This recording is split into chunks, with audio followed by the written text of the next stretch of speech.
Make it a part of your day, young Muslim and old Muslim and male Muslim and female Muslim. In a time where sin has become pervasive and invasive in it, make a lot of istighfar. Because from the punishment of Allah Rabbul Izzah, me and you were given two safeties, two things that we could hide behind and keep the adhab of Allah away. Allah Rabbul Izzah says, وَمَا كَانَ اللَّهُ لِيُعَذِّبَهُمْ وَأَنْتَ فِيهِمْ. The first, the Prophet. So long as, Allah said, so long as he is amidst you, I will not punish you. So the Rasul died and left. His sunnah is with us, but the Rasul went. The second one, and Allah will not punish them so long as they seek forgiveness. So the only salvation you have now is perpetual istighfar. The Rasul sallallahu alayhi wasallam says, I say more than 100 istighfar a day, and some say in a gathering. Busy yourselves with istighfar. Astaghfirullah al-azim. Oh Allah forgive me. Oh Allah forgive. Astaghfirullah. Make it a habit. And wallahi, Allah will open all the doors of goodness upon you. In the time of Hassan al-Basri, he was alim, zahid, taqiyyun, naqi, lillahi al-wali, min al-shaytani bari, a righteous man. And he had students. So he was busy with them. And a man came and he said, Shaykh, I have problems. So he goes, what's your problem? So he goes, there's no rain in our land. Drought has come. Give me something to do. So he said, increase the saying of istighfar. So he thanked him and went. The other man came. Sheikh, poverty has struck us. There's no income, no money. So he said, say istighfar, increase the saying of istighfar. And his students are watching. Third person came. Sheikh, I can't have children. So increase the saying of istighfar. So the students look at the Sheikh, every person came with whatever sickness. You have one medication, just injecting everyone the same thing. What's going on? So the Sheikh said, it's from the Quran. فَقُلْتُ اسْتَغْفِرُوا رَبَّكُمْ إِنَّهُ كَانَ غَفَّارًا يُرْسِلِ السَّمَاءَ عَلَيْكُمْ مِدْرَارًا وَيُمْدِدْكُمْ بِأَمْوَالٍ وَبَنِينَ وَيَجْعَلْ لَكُمْ جَنَّاتٍ وَيَجْعَلْ لَكُمْ أَنْهَارًا.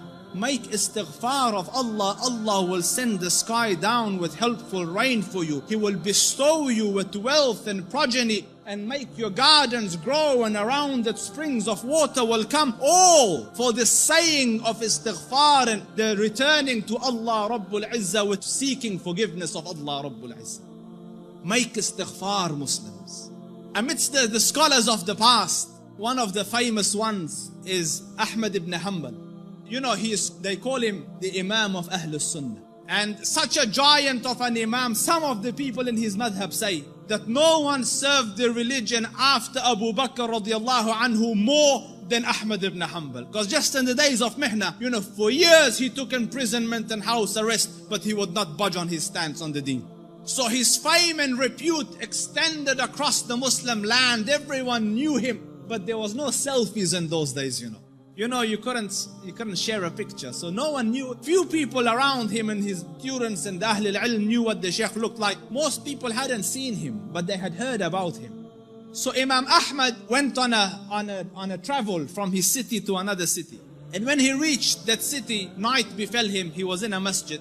And he was trying to sleep in the masjid because in those days there was no hotels and things.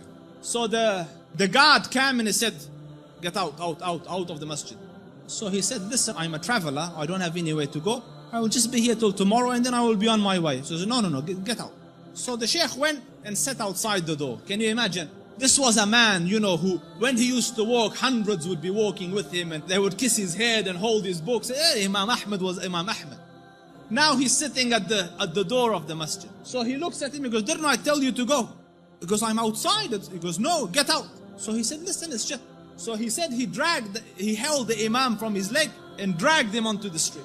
Imam Ahmad. So, and the Shaykh, subhanallah, And when he's landed in the middle of the road, across the road was a baker, the one that makes bread. So the baker saw him and he goes, listen, he sees in him signs of piety and taqwa. So he goes, come here and sleep in my bakery, and I am making the dough all night and fixing the bread, because people will come at Fajr to buy, but you sleep here as I'm doing my work.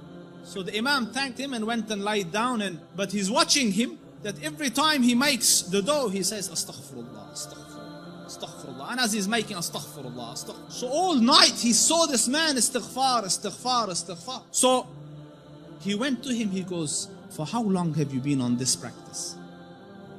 For how long have you been practicing this? So he said, for a long time now. So he said, for how long? He said, for a long time. So he goes, have you seen any benefits? Because no one can be so consistent and perpetual on dhikr and on istighfar and Allah not grant him some favor. So he goes, I've realized that whatever dua I ask, Allah grants me, except for one dua that he hasn't accepted. So he said, what dua was this? He said, I prayed that, Ya Rab, let me see Imam Ahmad ibn Hanbal, and so far I haven't seen him. So the Shaykh said, he goes, Subhanallah, he dragged me by my feet to come into your bakery, simply because, imagine, out of my city into his house, out of his house when I was refusing, dragged me by my feet so that I could come and answer to your dua.